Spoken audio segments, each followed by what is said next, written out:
He was the most honourable man in all of England. He had never lied, never cheated, never broken a single rule of propriety, duty, or social expectation in 31 years of immaculate living. And then he opened the wrong door, and everything unravelled. This is the story of Archer Beaumont, the 6th Duke of Ashworth, and a girl named Lydia Bennet, who owed him nothing except service, and ended up costing him his entire carefully constructed world. He wouldn't have it any other way. If you've been waiting for a story with tension that makes you hold your breath, dialogue that makes you laugh out loud, and a love that makes you want to throw your phone at the wall, subscribe. Leave a comment. Tell me your favourite line. I read every single one. The year was 1807, and England was quietly drowning in propriety. Everyone smiled at everyone. Everyone said the right things at the right moments. The season had ended. The debutantes had been properly processed through ballrooms and drawing rooms and returned to their families either married or mortified, and London had exhaled into its autumnal self, quieter, colder, more honest in the grey light that came through curtained windows. The Duke of Ashworth had returned to his London townhouse on the 3rd of October with every intention of spending exactly 6 days in the city before retreating to his estate in Wiltshire, where the demands were agricultural and blessedly impersonal. He did not, as a rule, enjoy London. The city required performance. It required that a man of his station occupy a specific shape. Broad shoulders carried a certain way, jaw set at an angle that communicated both authority and boredom, words chosen with the precision of a man who understood that every syllable attributed to a duke would be repeated, embellished, and weaponized before the tea grew cold. Archer Beaumont was very good at being a duke. He was also, if one were being precise about it, exhausted by it. He had been exhausted by it for approximately 11 years, which was how long he had held the title, inheriting it at 20 when his father's heart had simply decided it had done enough work and stopped, leaving Archer with a dukedom, 3 younger sisters, a mountain of debt quietly accumulated over a decade of his father's spectacular financial incompetence, and the particular loneliness of being the person that everyone looked to. By 1807, the debt was gone, the sisters were married, the estate was profitable, and Archer Beaumont remained, somehow, precisely as alone as he had been at 20. He did not think about this. He was not, by temperament, a man who dwelled. He arrived at Ashworth House on a Tuesday evening, handed his coat to his butler, asked for a fire in the study, and went upstairs to change out of his travelling clothes, which was when everything began to go wrong. The house had been largely closed for the season. Rooms had been reshuffled. Staff had been reassigned. His housekeeper, Mrs. Crane, a woman of such ruthless efficiency that Archer occasionally suspected she had been assembled rather than born, had, without informing him, moved the linen room to what had previously been an unused guest chamber at the end of the east corridor. She had also, without informing him, assigned that same chamber temporarily to the new head housemaid, who had arrived 3 weeks prior and needed somewhere to stay while her permanent quarters were being replastered. The new head housemaid's name was Lydia Bennet. She was 22 years old, the daughter of a merchant from Bath whose debts to the Beaumont estate had been accumulated over the better part of a decade through a series of business ventures that had seemed promising and proven catastrophic.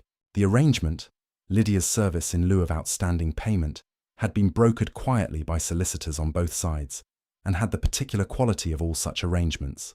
It was perfectly legal, reasonably fair, and deeply humiliating to everyone involved. Lydia Bennet had arrived at Ashworth House 3 weeks prior, learned the layout of the house with remarkable speed, and had been managing the linen room's relocation with the silent, precise competence that had immediately impressed Mrs. Crane and the rest of the staff. She had not yet met the Duke. She met him on Tuesday evening, at approximately 7:30, when he walked through what he believed to be the door to his dressing room, and found himself instead in a small chamber where a young woman stood in her shift, her dark hair unpinned and falling loose past her shoulders, reaching for the dress that hung on the back of a chair. The moment lasted approximately 3 seconds. In those 3 seconds, Archer's hand, still on the doorknob, went very still. The woman spun around. Her mouth opened. Her eyes, dark, startled, furious, went wide. Archer took in the situation with the rapid, comprehensive assessment of a man who had managed complex problems his entire adult life, arrived immediately at the correct conclusion about what had happened, and discovered that his body was not particularly interested in his brain's conclusion. He stepped back. He pulled the door closed. He stood in the corridor for a moment that felt considerably longer than it was, his hand still on the outside handle, and thought about what to do with the fact that his heart was beating in a way that had no business happening. Then he walked, very steadily, to his actual dressing room, which was, it turned out, the door to the left rather than the right, and changed out of his travelling clothes in complete silence. He did not think about her hair. He thought about her hair for the rest of the evening. Lydia, for her part, stood in the middle of the small chamber for a long moment after the door closed, her dress clutched to her chest, heart hammering with a combination of mortification and something she refused to examine. She had seen his face for exactly 3 seconds. She had not needed longer. The Duke of Ashworth was not what she had expected. She had expected something more visibly terrible, a man whose fortune and title sat on his face like armour, who looked at servants the way one looked at furniture. She had been prepared for cold dismissal, for the particular blindness of the very powerful who have never needed to see clearly. What she had not been prepared for was the expression that crossed his face in those 3 seconds, which was not cold, not dismissive, and not blank. It was startled, deeply, genuinely startled. And then, for the briefest fraction of a moment before he pulled the door shut, something warmer than she had any right to name. She put her dress on with hands that were perfectly steady. She was Lydia Bennet. She did not rattle. She went down to the kitchen and ate her supper and said nothing to anyone about what had happened. And if she found herself replaying those 3 seconds more than once before she fell asleep, that was entirely her own business. They encountered each other the next morning at 7 o'clock precisely. Lydia was carrying a stack of freshly pressed linens down the east corridor when the Duke came out of his bedroom, fully dressed, heading for the stairs. They stopped approximately 4 feet apart. The linens were very much present. The corridor was very much narrow. Archer looked at her. She looked at him. The 3 seconds from the previous evening hung between them like smoke. "Miss Bennet," he said, because Mrs. Crane had briefed him that morning over his coffee with the thoroughness of a military debrief. "Your Grace," she said, and her voice was perfectly level, which he noted, because his own voice had required a fraction of a second longer than usual to locate itself. "I owe you an apology," he said. "The rooms were rearranged without my knowledge. It will not happen again." "No," she agreed. "It won't. Mrs. Crane has moved my things to the north wing." A pause. "Good," he said. "Indeed," she said. He nodded. She nodded. He continued down the corridor. She continued in the opposite direction with her linens, and neither of them looked back, and both of them were extremely aware of not looking back. It should have ended there. It did not end there. The library at Ashworth House was Archer's particular domain, a long, high-ceilinged room on the first floor, whose south-facing windows let in enough winter light to read by, and whose shelves contained approximately 4,000 volumes that he had actually read and 200 that he kept for decoration and felt vaguely guilty about. He was there on a grey Tuesday afternoon in November, 3 weeks after his arrival, reading Tacitus with the focused attention of a man who had chosen Tacitus specifically because it required focus and therefore left no room for other thoughts. He had been requiring a great deal of focus lately. The door opened at 2:30. He did not look up, because Mrs. Crane's staff had standing instructions that the library was not to be disturbed between 2 and 4, and he assumed whoever had come in would remember this and retreat. There was a silence. Then the soft sounds of someone moving around the periphery of the room, the careful, practiced silence of a housemaid who has learned to be invisible. He kept reading. Then, From somewhere near the far shelf, a voice said, very quietly, not to him, clearly to herself. You've got to be joking. He looked up. Lydia Bennet was standing on the lower rung of the rolling library ladder, her dustcloth forgotten in her hand, staring at the spine of a book with an expression of naked outrage.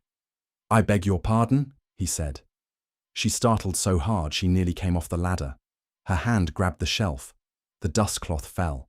She looked down at him with the expression of a person who has just realized they have said an extremely private thing in an extremely public situation.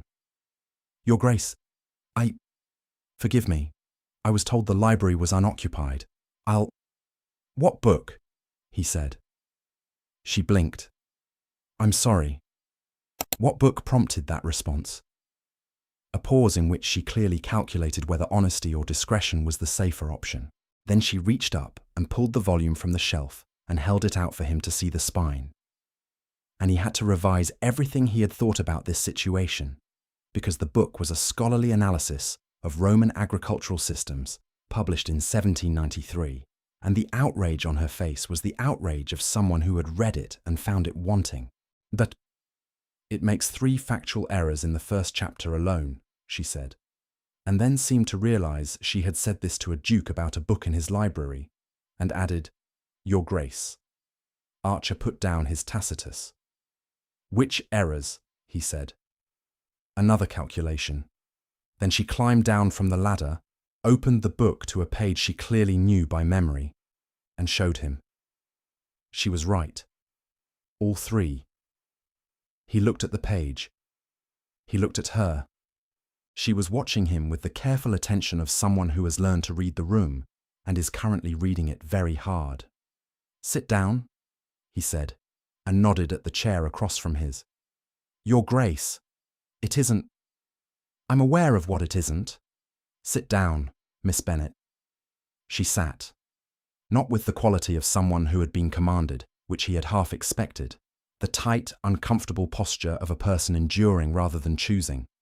She sat with the quality of someone who had decided to sit, which was an entirely different thing. And she set the agricultural analysis on the table between them and pointed to the first error with a directness that he found, against all reason, extremely refreshing. They talked for an hour and 40 minutes, not about agricultural systems for the entirety of it.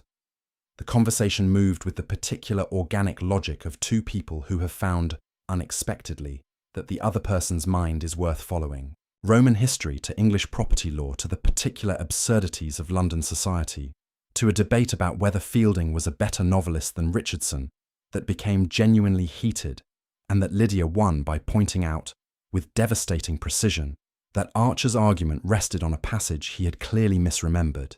He had, in fact, misremembered it. He went and found the book to check. She was right. You've read Tom Jones, he said, still holding the volume. I've read everything in this library that wasn't locked in the cabinet, she said, and then added, more carefully, before your return, Your Grace, I wasn't neglecting my duties. I didn't think you were. He returned the book to its shelf. When he turned back, she was standing, the dustcloth retrieved, the agricultural analysis replaced. The hour and 40 minutes had apparently concluded. Miss Bennet. She paused. The cabinet, he said, is not locked. She looked at him for a moment. Something passed across her face that he didn't have a name for. It was not quite gratitude, because it was too complicated for gratitude. And it was not quite suspicion, though there was a trace of that too. It was the expression of someone recalibrating. Thank you, she said, and left. Archer sat back down with his Tacitus. He did not read a single word of it for the remainder of the afternoon. The matter of the Bennet debt was not a secret, precisely, but it was not spoken of openly either. It existed in the particular silence that surrounds arrangements made by solicitors, in the gap between what is known and what is said. Archer had inherited the debt along with everything else at 20. His father had extended credit to a Thomas Bennet of Bath, a merchant of middling success and spectacular optimism over the course of several years, in amounts that had seemed reasonable at each individual instance and had become, in aggregate, something that Thomas Bennet was never going to be able to repay. The arrangement had been proposed by Bennet's solicitor as an alternative to ruin, a daughter's service. 5 years. The debt would be considered settled. Archer, at 29, reviewing the accounts with the new efficiency he had applied to everything since inheriting, had approved it without much thought. It was fair. It was clean. It was the sort of arrangement that kept everyone's dignity intact. He had not, at 29, expected to meet Lydia Bennet. He had certainly not expected to spend his evenings thinking about her. He did not discuss this with anyone, because there was no version of discussing it that did not immediately become a problem. Mrs. Crane would be appalled. His solicitor would be alarmed. Society, if it ever became aware, would be merciless, not to him, because society was never particularly merciless to dukes, but to her. He was very clear, in his own mind, about what the problems were. The disparity in station, the power imbalance created by her family's debt, the fact that he was, in the most uncomfortably direct sense of the phrase, her employer. He catalogued these problems every evening with the systematic thoroughness of a man who believed that clearly understanding why something was impossible was sufficient protection against wanting it. It was not, as it turned out, sufficient protection at all. December brought cold, and with cold came the particular intimacy of a large house in winter. Fewer open windows, more fires, the staff moving through shorter routes between rooms, the whole building contracting slightly around its inhabitants. Archer began, without entirely meaning to, noticing when Lydia was in a room, not the self-conscious awareness of someone watching, more the involuntary alertness of a mind that has decided, without consulting him, that this particular presence was worth tracking. She was, he noted, very good at her work. Precise, efficient, unobtrusive in the way that the best servants were, present without being visible, competent without requiring praise. Mrs. Crane had mentioned, with the approval she reserved for people who performed to her exacting standards, that Miss Bennet had reorganized the linen inventory in a way that had immediately reduced waste. She was also, he noted, rather funny when she forgot to suppress it. He observed this in the hallway on a Thursday afternoon, when she was directing one of the younger maids in the arrangement of a floral display, and the maid had, for the third time, placed the roses in a way that Lydia apparently found structurally inadvisable. Her expression, the patient, carefully maintained neutrality of someone exerting enormous self-control, cracked for just a moment into something that was absolutely, unmistakably trying not to laugh. And then she rearranged the roses herself with a speed and efficiency that suggested she had been doing this in her head for several minutes and had finally decided that life was too short. Archer, passing in the corridor, caught the tail end of this and felt something shift in his chest that he categorically refused to name. He went to his study. He wrote 3 letters that required writing. He reviewed the quarterly accounts from the Wiltshire estate, which were satisfactory. He was fine. He was absolutely not fine. The conversation that changed things, or rather, made it impossible to pretend things had not already changed, happened on the 14th of December, which he remembered precisely because it was the anniversary of his father's death, and he had gone to the library at an unusual hour, just past 10 in the evening, because sleep was not cooperating. She was there. She was curled in the chair by the fire that he thought of as his, though it was not actually his, wearing a grey dress that was clearly her own, rather than her uniform, her hair down, reading one of the books from the unlocked cabinet. She looked up when he came in, and for a moment neither of them said anything, and the fire was very warm and the room was very quiet, and Archer thought, with unusual clarity, that this was probably the most comfortable he had felt in an interior space in several months. "Your Grace." She moved to close the book, to stand. "Don't," he said. "I'm not here officially." She settled back, slowly, with the quality of someone who is deciding to trust something that they are not entirely sure deserves trust. He took the other chair. not his usual one, the one across from hers, and they sat for a moment in the firelight.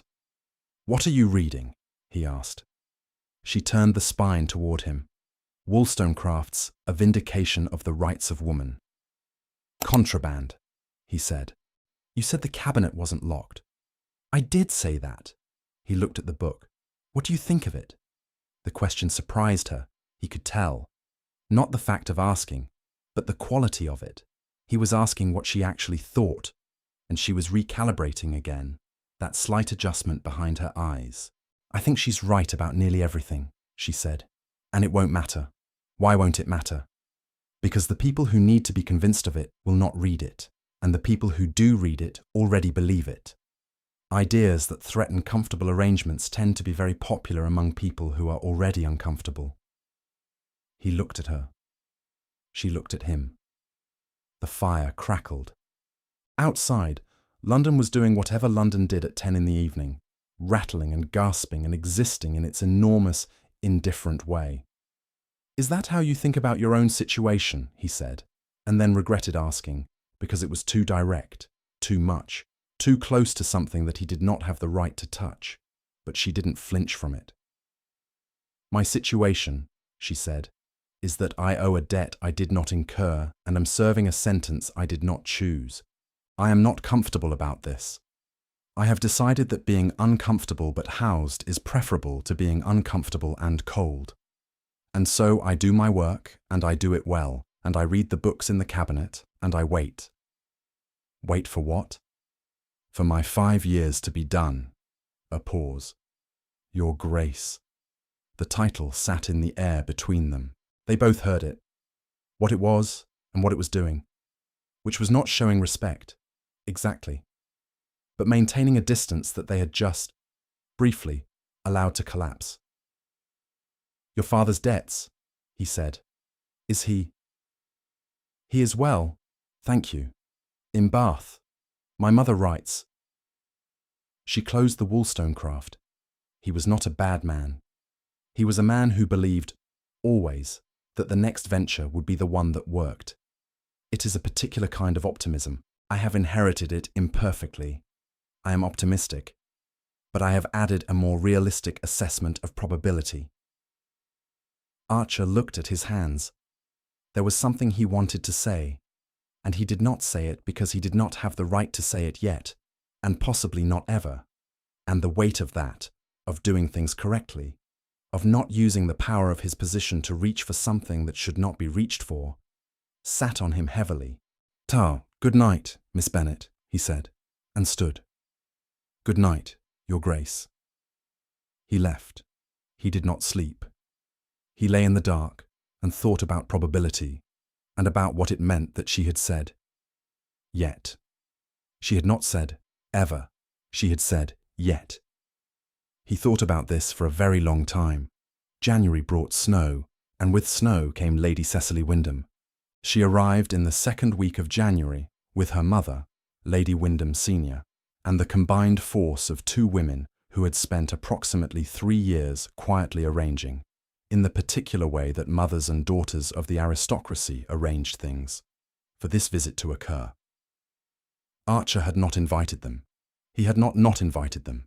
The invitation had emerged from a chain of social obligations so tangled that unpicking it would have required more energy than simply receiving the visit, which was precisely how such things were designed to work. Lady Cecily was 24, accomplished, beautiful in the specific way that the aristocracy refined over generations. A beauty that came with pedigree visible in the line of jaw and straightness of spine. A beauty that signalled bloodlines and portions, and the particular social alliance that a match between Ashworth and Wyndham would represent. She was also, Archer admitted to himself, perfectly pleasant. She was witty in the way that women with her education were witty, graceful, well-aimed, never quite sharp enough to draw blood. She played the pianoforte exquisitely. She had opinions about landscape gardening. He felt absolutely nothing. This had previously seemed like a neutral fact. Now, it felt like information. He observed himself at dinner with Lady Cecily on his right, attentive, correct, performing the Duke of Ashworth with his usual precision. and then observed himself as Lydia entered to clear the second course, and their eyes met across the room for less than a second. A glancing contact that was gone before it could be anything, and understood that the two observations contained a problem. Lady Cecily noticed nothing, because Lady Cecily was not looking for it. Mrs. Crane noticed. Archer was not certain what she did with the noticing, but he saw it, the brief, infinitesimal adjustment of her expression before it returned to its usual professional neutrality. He would need to be more careful. He was very, very careful for the remainder of the Wyndham's visit. Lydia, for her part, had taken one look at Lady Cecily and known immediately what she was looking at. She had been working in great houses long enough, which was, at this point, exactly 11 weeks, to recognize the particular combination of careful hair and perfectly chosen gown and practiced placement of self in a room that meant this is not a social call. This is a campaign. She served the dinners. She managed the linens. She was invisible, as required, and excellent, as she preferred. And she did not think about the Duke in any way that was not strictly professional. She thought about the Duke extensively. This was, she understood perfectly well, catastrophic, not in the overheated romantic sense. She was not a girl who mistook proximity for feeling or attention for promise. She was a girl who had inherited from her impractical father the dangerous habit of clear-eyed analysis. And what the clear-eyed analysis produced was this. The Duke of Ashworth was not like what she had expected, and what she had not expected him to be was interesting. Not interesting in the way powerful men were sometimes interesting, in the way that gravity was interesting, as a force to be accounted for and avoided, interesting as in, his mind worked in a way that she found genuinely worth following, interesting as in, he listened when she spoke, actually listened, with the quality of attention that she associated with very few people, and that she found, in his presence, dangerously close to intoxicating. She was not stupid enough to call this anything other than what it was, which was trouble. She had 4 years and 7 months remaining on her service. She would do them. She would leave. She would find some other kind of life in some other situation where she owed nothing to anyone. She watched Lady Cecily at dinner and thought, good. This was what was supposed to happen. This was correct and appropriate and fine. She cleared the second course. She did not look at him. She looked at him for 1/2 of 1 second, and he looked back, and she thought, I am in a great deal of trouble. February was brutal. The kind of cold that comes in through the walls rather than the windows, that lives in the stone of old houses and cannot be reasoned out of them with fireplaces. The staff moved through the house in additional layers, and the upper floors, where the heating was least reliable, were the province of shawls and speed. The storm came on a Thursday. It came suddenly, as February storms do, the sky going from grey to nearly black in an hour, sleet against the windows, the wind finding every gap in the old frames and making itself known. By 7 in the evening the streets outside were impassable. The staff were all confined to the house, and Ashworth House was a ship in weather, battened and lit and full of people with nowhere else to be. Archer spent the early evening in his study. He was not, in any meaningful sense, working. He was sitting at his desk with papers in front of him that he had read perhaps 4 times without retaining, because the storm outside had produced in him an unusual restlessness, a particular inability to be still that he associated with situations he could not control. He went to the library at 9. She was not there. He had not expected her to be. He took Tacitus from the shelf and sat by the fire and read the same page 3 times. At 9:20, the corridor outside the library produced sounds consistent with someone moving quickly through the house, and then the door opened, and Lydia came through it, looking dishevelled in a way that Archer associated with weather. A strand of hair loose from its pins, her cheeks flushed from cold or haste or both. She stopped when she saw him. They looked at each other. "I'm sorry," she said. "I thought, I'll go." "What happened?" he said, because something clearly had. A short pause. One of the upper windows came loose in the wind. I've dealt with it. I was going to the kitchen. I came the wrong way. She looked at the door behind her, calculating the fastest exit. You're shaking, he said. She was, not dramatically, not the shaking of cold or fear, but the fine, sustained trembling of someone who has been operating at a sustained pitch of competence and has briefly reached its limit. I'm perfectly. Sit down. Your Grace, you're shaking and you're soaked, and it's 9:30 at night in a storm. Sit down, Miss Bennet. Something in his voice, not authority, which she had resisted before, but something that landed differently, made her cross the room and sit. He went to the cabinet in the corner where he kept brandy for evenings that required it, poured a small glass, and held it out to her. She looked at the glass. She looked at him. It's brandy, he said. For the cold. Drink it. She took it, drank half, made a face at the burn of it, which made him want, involuntarily and completely, to smile. Thank you, she said, and her voice was steadier. She looked at the fire for a moment. Then, I don't like storms. He hadn't known this. No. My brother was lost in one. Quietly, simply, without making it into something he needed to comfort. When I was 10, he was a sailor. I understand that storms are impersonal. I've understood this for 12 years. I still don't like them. He sat down across from her. The fire was between them, warm and steady. I'm sorry, he said. Thank you. A small pause. He was called James. He was 19.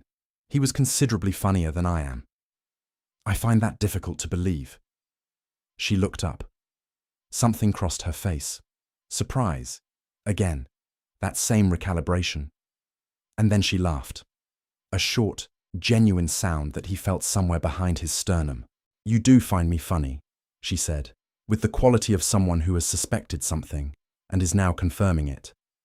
I find you alarming, he said, which is not the same thing, but is related. She was looking at him now with an attention that he felt like a physical pressure. Not unwelcome, not at all unwelcome. And that was the problem. He was sitting across from her at 9:30 at night in a room that was very quiet except for the storm. And she was looking at him with dark eyes that were entirely too perceptive. And he was running out of reasons why this was not a problem he needed to act on. The correct thing, he understood, would be to wish her good night and let her go. He did not do the correct thing. Lydia, he said. He had not used her name before. Ever. Not once. She heard what it cost him. He could tell. Heard the whole weight of what it meant that he had said it. Don't, she said. Her voice was very quiet. Don't say it if you're going to take it back. I'm not going to take it back. You should. I know. She's very suitable, Lady Cecily. Yes. You should marry her. Probably. She put the brandy glass down. She stood. He stood too, because that was what his body did, and they were suddenly 3 feet from each other instead of 6, which was not something either of them had entirely decided, and was therefore, possibly, the most honest thing that had happened between them. Your Grace, she said.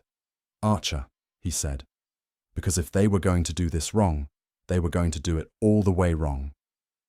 My name is Archer. She looked at him. The storm outside was loud. Inside the library, there was only firelight and the two of them and the weight of every correctly maintained distance that had brought them to precisely this 3 feet. Archer, she said, and the way she said it, as if testing the sound of it, as if it meant something to say a person's actual name, made something in him that had been held very tightly for 11 years simply let go. He crossed the 3 feet. She did not move back. He stopped close enough that he could see every detail of her expression, still careful, still watching, but beneath that, something that was matching what he felt, which was not uncertain at all. Tell me to stop, he said. No, she said. He kissed her, not carefully, not with the controlled precision he applied to everything else in his life. He kissed her the way that 11 years of doing everything correctly will eventually produce when they finally stop, thoroughly, and with the quality of something that has been a long time coming. She kissed him back. She kissed him back with the force of a woman who had been deciding to do this for months and had finally decided, and who had absolutely no interest in doing it halfway. Her hands went to his lapels, not pulling, just holding. The way you hold something you are checking is real. And he felt that small contact as if she had touched him somewhere considerably more consequential. He pulled back first, not far, just enough to look at her. Her breath had changed. Her expression was the most unguarded he had ever seen it. Stripped of the careful composure, the professional neutrality, the watchful intelligence, down to something simpler and more honest, which was that she wanted this and was not frightened of wanting it. "This is a problem," he said. "Yes," she agreed, with no quality of apology. "I have absolutely no idea how to do this correctly." "That," she said, "is possibly the most charming thing you've ever said to me." He laughed, a short, genuine sound that surprised him, that seemed to surprise him as much as it surprised her, because she looked at him with the expression of someone who has just discovered something they suspected but hadn't confirmed. "You do laugh," she said. "Occasionally, when something is actually funny." "I have made you laugh twice," she said, with a satisfaction that was entirely undisguised and that he found, absolutely and without reservation, devastating. "3 times, he said. "You missed one in the corridor in November." She absorbed this. "You've been counting. I notice things about you," he said simply. "I have been noticing things about you since the night I walked into the wrong room, and I have been attempting, with diminishing success, not to." Outside, the storm had not lessened. Inside the library, the fire was low and warm, and they were standing close enough that he could see every small expression that moved across her face. And she was not hiding any of them. "You should go to your room," he said. "I know," she said. Neither of them moved for another moment. Then she stepped back, and he let her, and the 3 feet of distance returned and were extremely insufficient. She took her brandy glass and set it on the mantel. She smoothed her dress. She found the needle of her composure and replaced it, and he watched the composure reassemble, not fake, not armor, just the working version of her, the version that could navigate the world. "Good night," she said. "Good night," he said. She left. He stood by the fire for a long time, until the storm outside began to quiet. Then he went to bed. He did not, in any meaningful sense, sleep. And outside, the storm was exactly as loud as it had been, and nothing about the world had changed at all, except that Archer Beaumont had now, definitively, broken his first rule. It was not, he thought, going to be his last. Nothing happened that should not have happened.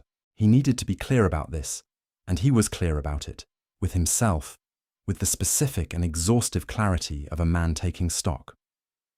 They had kissed in the library during a storm. He had walked her to her room. He had said good night. She had looked at him with eyes that would haunt him indefinitely, said, "Good night, Your Grace," and closed the door. He had stood in the corridor for a moment, and then gone to bed. He had not slept. The morning arrived with the particular cruelty of mornings that follow nights in which one has not slept. Bright, cold, indifferent, requiring competence regardless. He came downstairs at 7. She was in the hall, directing 2 younger maids in the positioning of a newly repaired piece of furniture, a settee that had been displaced by the previous evening's wind-blown chaos. And she turned when she heard his step, and they looked at each other in the clean winter morning light. No fire, no storm, no brandy. Just the 2 of them and the bright cold fact of the previous evening. "Good morning," he said. "Good morning, Your Grace." Her voice was steady. Her face was composed. She had, he could see, spent the night making decisions. The maids looked between them with the invisible alertness of junior staff who sense subtext without being able to name it. "When you have a moment," he said, "I should like to speak with you. My study, at your convenience." "Of course," she said.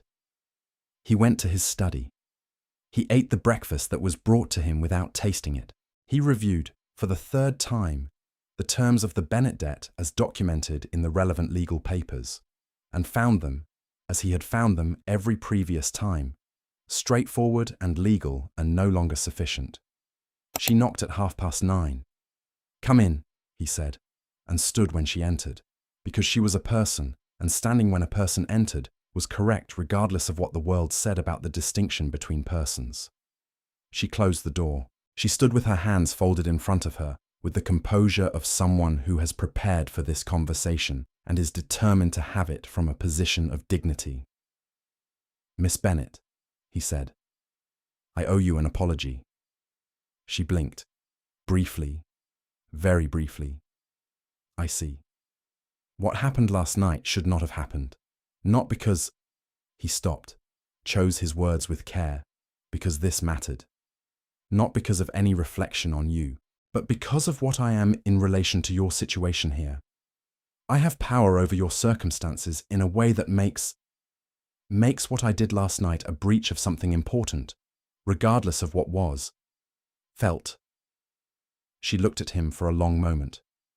"That is a very honourable speech," she said. "I mean every word of it." "I know you do." She was quiet for a moment. Then, "May I say something?" "Please." "You are quite right that the situation is compromised. You are also operating on the assumption that I am a woman who can be swept off course by an employer's attention, and is therefore in need of your protection from yourself." A pause, carefully measured. "I am not that woman. What happened last night was not something that happened to me. It was something I chose." He looked at her. "You said the debt arranged me here without my choosing," he said. "Yes. And the kiss was mine," she said, "entirely mine. I am 22, not 12. I understand the difference between being in a compromised position and compromising myself." The distinction she was drawing was subtle and important, and he felt it land in exactly the place she intended. "What do you want?" he asked, because he was done pretending the question was not the right question. She held his gaze. "Honestly? Always. I want the debt to stop being the thing that decides whether I'm here or not. I want to be here, or not here, because of something else." She paused. "That isn't your immediate problem to solve. I understand that. I'm not asking you to solve it. I am asking you to be honest with me about what last night was." "It was the truest thing I've done in 11 years, he said, with a simplicity that surprised him. She absorbed this. Then she nodded. "Once." And something in the careful composure shifted. Not collapsed. Not into vulnerability, but into something more genuinely, quietly open. "Then we have a problem," she said. "Yes," he said, "we do. And it needs to be addressed before Lady Cecily's next visit." I had reached the same conclusion. She nodded again. She went to the door, paused with her hand on the frame. "Archer," she said, his name in her mouth, quiet and exact, like she had been deciding to say it for some time.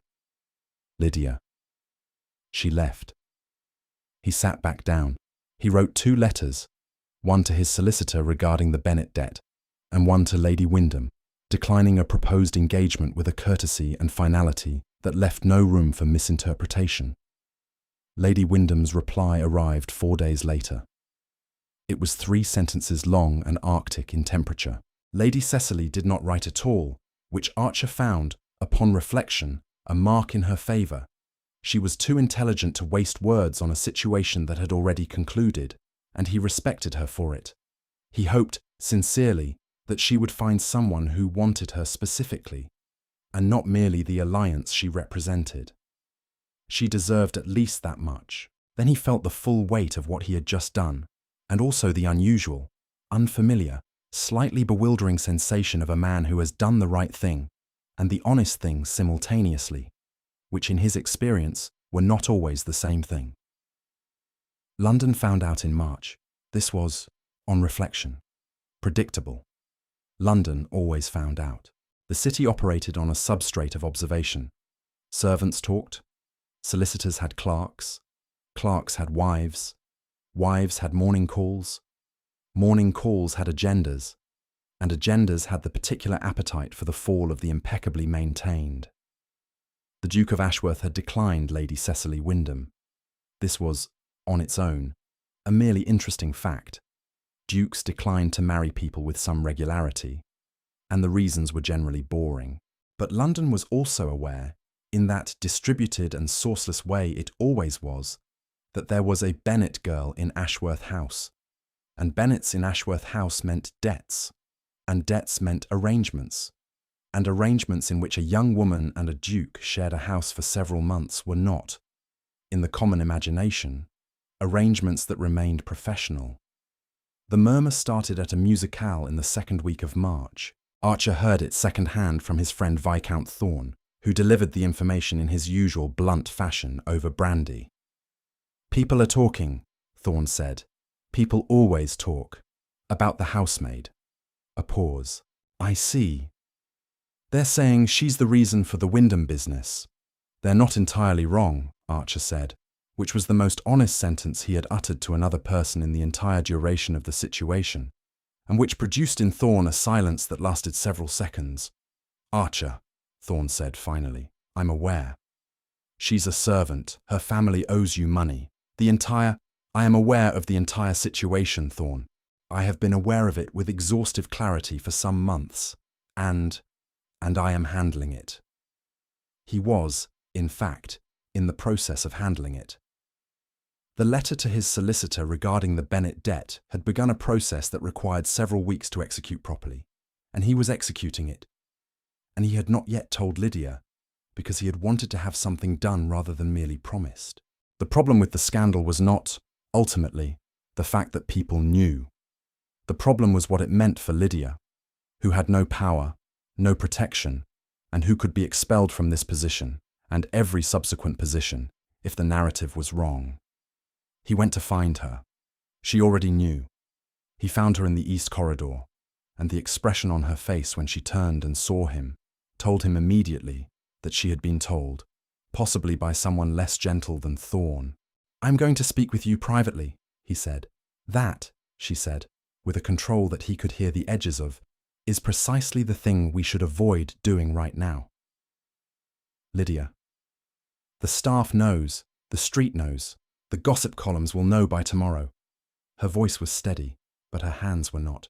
"The best possible thing that can happen now is for the Duke of Ashworth to be observed treating Miss Bennet with complete professional appropriate formality so that the entire story dies of starvation." She was right. She was absolutely, correctly right, and he could see in her face that she knew it, and it was costing her. "It isn't going to die," he said. "Not without something else." "What's something else?" "A true story that's more interesting than the wrong one." She looked at him. He watched her understand what he was saying. Not all of it, not yet, but the shape of it. "Don't," she said, quietly. "I'm not doing it because of the scandal. I know, that's what worries me." "The debt is going to be dissolved," he said. "Regardless of everything else, that's already in motion. You should know that." She was very still. "Don't," she said again. "It's done," he said. "Or nearly done. You will not owe this house anything more by the end of this month. What happens after that is between you and me and nothing else." He paused. "I wanted you to know that first." She looked at him for a very long time. He could not read her face precisely. It was doing too many things at once, which was its own kind of answer. What are you asking me?" she said. "Nothing yet," he said. "I'm telling you that you are free. That comes first. The rest is yours to decide." She nodded, very slowly. as if testing whether the nod was correct. "All right," she said. He went back to his study. He had never, he thought, done a more difficult thing than that conversation. Not the managing of the estate, not the clearing of his father's debts, not the navigating of 11 years of social obligation and performance and being impeccably, correctly, the Duke. The most difficult thing had been standing in front of a woman he was completely certain he loved and making sure she knew she was free before he asked her for anything. It felt, obscurely, like the most right thing he had ever done. Lydia went to Bath, not because she was running, though the gossip made the timing convenient, because the letter from her mother had arrived at an urgent pitch, and because her father's health was uncertain, and because she needed, if she was being honest with herself, and she was always being honest with herself, she did it as a kind of discipline. She needed to think somewhere that was not inside the walls that contained Archer Beaumont. Bath in March was not cheerful. The waters were their usual sulphurous selves. Her mother was in the elevated state of anxiety that she visited upon all situations that required calm. Her father was in bed with a chest complaint that was not serious, but had frightened everyone. And he looked, Lydia thought, smaller than she remembered him. The particular shrinkage of a man who has spent several years being managed by the consequences of his own optimism. She sat with him on the second evening and held his hand and did not speak for a long time. "Are you well, my girl?" he said eventually. "I'm well, Papa." "The Duke, he's not. He's treated me with complete correctness." She paused. "And rather more than that." Her father was quiet. "The debt is being dissolved," she said, "by his solicitor, on his instruction, before anything else." Thomas Bennet turned his head on the pillow and looked at his daughter with eyes that were, despite everything, still bright with that incurable optimism that had cost them all so much and given them, equally, a kind of life force that Lydia suspected she had inherited. "What kind of man is he?" he said. She thought about this. "The kind," she said, "who stands very straight and says very little, and then, when he speaks, says exactly what he means." A pause. "The kind who finds out he's been reading the wrong room every day for 11 years and actually stops and reconsiders, rather than insisting the room is wrong." Her father smiled, slow and warm. "That sounds somewhat like you." "Don't push it," she said, and he laughed, and it set off a cough, and she rubbed his back and thought about Archer Beaumont in the specific, careful way of a woman who has decided that thinking carefully is better than not thinking at all. She stayed in Bath for 8 days. She wrote no letters. She received none, because he would not write without permission, and she had not given it. On the 8th morning, she woke up and thought, with sudden and complete clarity, "I am going back." Not because she had to, not because anything was owed, because she wanted to, and wanting to was enough, and she was done waiting for some other version of her life to begin. She packed in 3 hours. She told her mother she would write. She kissed her father's forehead. She got on the coach. She arrived back at Ashworth House on a Wednesday afternoon. She came through the servants' entrance, because habit, because practicality, because she was still who she was. Mrs. Crane received her in the kitchen with a look that communicated an entire paragraph in 3 seconds. "Where have you been? I am glad you're back. Something has been occurring in this house in your absence that I decline to name directly, but which you should know about." "The Duke is in the garden," Mrs. Crane said, in the tone of a woman who is providing information without commenting on it. Then, just as Lydia turned to go, Mrs. Crane added, quietly, to her back, in a voice entirely stripped of its usual professional remove, "He hasn't eaten properly in 3 days." Lydia paused with her hand on the door frame. "Thank you, Mrs. Crane," she said. "I didn't say anything," Mrs. Crane said, and returned to her inventory.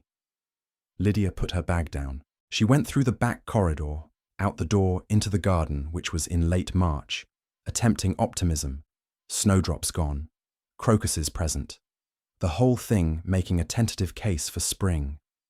He was at the far end, not doing anything, just standing with his coat on and his hands in his pockets, looking at the bare rose beds with the expression of a man who has run out of productive activity and has resorted to simply existing in a space which, for Archer Beaumont, was apparently a notable event.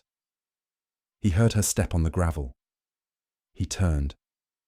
They looked at each other across the length of the garden. She walked toward him. He did not move, which she had expected, because he was the kind of man who waited when he had said he would wait, who held positions he had taken and did not flinch or renegotiate when the waiting became uncomfortable. She stopped 3 feet from him. "You're back," he said. "I am. How is your father?" "Recovering. He asked about you." "What did you tell him?" "The truth," she said, "as I generally do." He looked at her. He had the expression of a man who is exerting significant control over the thing he wants to say first. "The debt," she said. "It's really dissolved. Finalized last week. You are here by no obligation I hold." She nodded. She had known he would do it. Had been in Bath, already knowing this before she left. It was still something to hear. "Archer," she said. Yes. I am standing in your garden, in late March, having come back from Bath, having thought about it for 8 days, and I would like to say something, and I would like you to listen to all of it before you say anything." "All right," he said, with the quality of absolute attention. "I am not easy," she said. "I have opinions about books and argue about them. I am sometimes impatient. I have 4 family members with varying degrees of sense, and I love them regardless, which will require occasional toleration from anyone who takes me on. I am not good at being managed. I am very good at being treated like a person, which I understand is a specific skill that not everyone possesses." A breath. "I think you might possess it. I think you have been trying, somewhat clumsily, and with occasional lapses into dukedom, to see me as exactly what I am, rather than what my situation made me. I think that is unusual. I think it matters." He had not moved. He was looking at her with the focused, unblinking attention of a man who has been told to listen and is listening with everything he has. "I would like to stay," she said. "Not as Miss Bennet the housemaid, as something else. Whatever else looks like, I'm open to the conversation. But I wanted to say this first, before you said anything, because I didn't want you to think I came back because I was waiting to be asked. I came back because I chose to." Silence. The garden. A bird somewhere. March light. Thin and honest. "Are you finished?" he said. Yes." He reached into the interior pocket of his coat and produced a small ring. Plain gold, a deep blue stone, nothing elaborate, which he had apparently been carrying for approximately 2 weeks. "I bought this the day after you left," he said. "I had intended to ask properly, with more words and considerably more dignity, but I have been standing in this garden for an hour trying to formulate sentences, and I find I have nothing that improves on, 'Will you marry me?'" She looked at the ring. She looked at him. "You were very quick," she said. "I had been thinking about it for some time before the ring. That's either efficient or alarming." "Both," he said. "I am an efficient and occasionally alarming person. You have spent 6 months observing this directly." The corner of her mouth moved, just slightly. He watched it. "Well," she said. "Well," he said. "I should tell you," she said, "that I am not a simple project. You understand this. I do not want a simple project. I have an entire estate full of simple projects. I want you." "And the ton," she said. "They'll be monstrous." "The ton has been monstrous about every Beaumont decision for 6 generations. I have learned to find it mildly amusing." She looked at the ring again, at him. "Yes," she said. He put the ring on her finger. His hands, she noted, were not entirely steady, which was the most honest thing she had ever seen on a man who presented himself as granite. "Your hands are shaking," she said. Yes." The Duke of Ashworth. Yes. Over a housemaid from Bath. Over Lydia Bennet, he said, from wherever she chooses to be from. He looked at her with the whole unguarded force of it, the 11 years of control briefly, completely suspended. Who is the most interesting person I have ever met, and who wins arguments about books, and who is standing in my garden in March, and who has absolutely ruined me, and I am grateful for every bit of it. She kissed him. In the garden, in the thin March sunlight, without a storm to blame it on, without brandy, without any external cause whatsoever except that she wanted to, and he was there, and she had chosen it. 2.5 years later, Ashworth House in autumn was a different animal. Not louder, precisely. Lydia had not transformed it into chaos, because chaos was not her natural register, and because Archer would have sat in the chaos with perfect patience, and she had enough respect for his nervous system to impose order. But livelier, more argued in, more laughed in. The library bore the evidence of two people who used it simultaneously and had different opinions about where books should go when finished. Archer returned them to their precise shelf positions. Lydia left them wherever she had been sitting, and they had reached a compromise that involved a designated table and a minimum of commentary.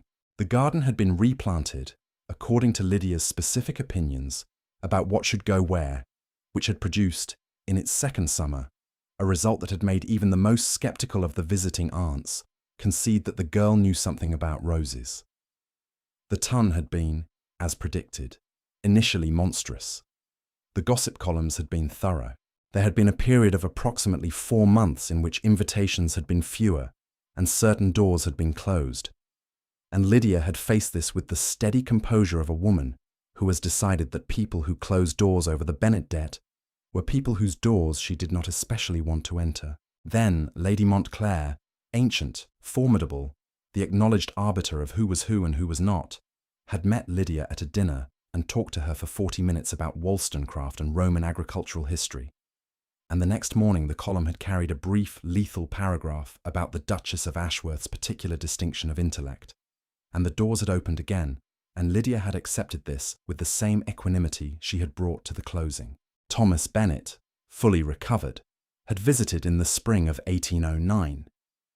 He had spent a week in the library, reduced Mrs. Crane to something approaching delight with his cheerful and genuine appreciation of her management, and had departed having approved entirely of the Duke of Ashworth, not because Archer was a duke, but because Archer had sat with him for 2 evenings over the agricultural accounts and let himself be taught about irrigation. Lydia's mother had required rather more time. Archer had managed this with the patience of a man who loved his wife and understood that her family was part of the bargain, which had produced, by the autumn of 1810, a functional, if occasionally elaborate, family harmony. On the 1st of October 1810, Archer found her in the library at 10:30 in the evening, by the fire, in the chair that had become, by long acquaintance, definitively hers. She was reading, and she had a glass of brandy on the table beside her, a habit she had acquired over the preceding years and felt no need to apologize for. And she looked up when he came in with the expression that had been part of his daily life for 2 years and had not once, become unremarkable. He sat across from her. The fire was exactly as warm as fires in that room were always warm. Outside, London was doing whatever London did in October, quieter than August, not yet fully committed to winter, the city in its transitional self. "You're home early," she said. "Thorne's dinner was exactly what I expected, and I found I preferred here." "You always prefer here." "Yes," he said, without apology. "What are you reading?" She held up The Spine, a new novel, published 3 months ago, which she had apparently already argued about in 3 separate social contexts. "Any good?" "The first half is extraordinary," she said. "The second half makes 3 factual errors." He smiled. The full one, the one that she had once thought she imagined and had since confirmed was entirely real and entirely hers. "Tell me," he said. She told him. He argued. She won, then conceded a partial point, then won the main argument again. The fire burned. Outside, October. London rattled past. At some point past midnight, she put the book down and looked at him across the firelight. The same firelight, the same chairs, very nearly the same scene as the evening 3 years ago, when a storm had made something possible. "Are you happy?" she said. He looked at her. He took the question seriously, because she asked serious questions, and he had learned to give them serious answers. "Yes," he said, "considerably, unreasonably, in a way that I would previously have found alarming. And now I find it entirely reasonable," he said. "You are here. What else would I be?" She picked up her brandy. He picked up his.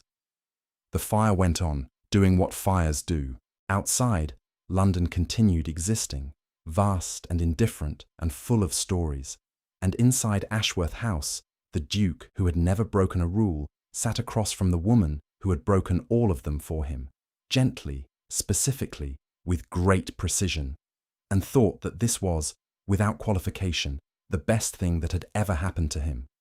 He had walked into the wrong room, and after that, he had never been the same. That's it. That's the whole beautiful disaster. If you made it this far, you already know.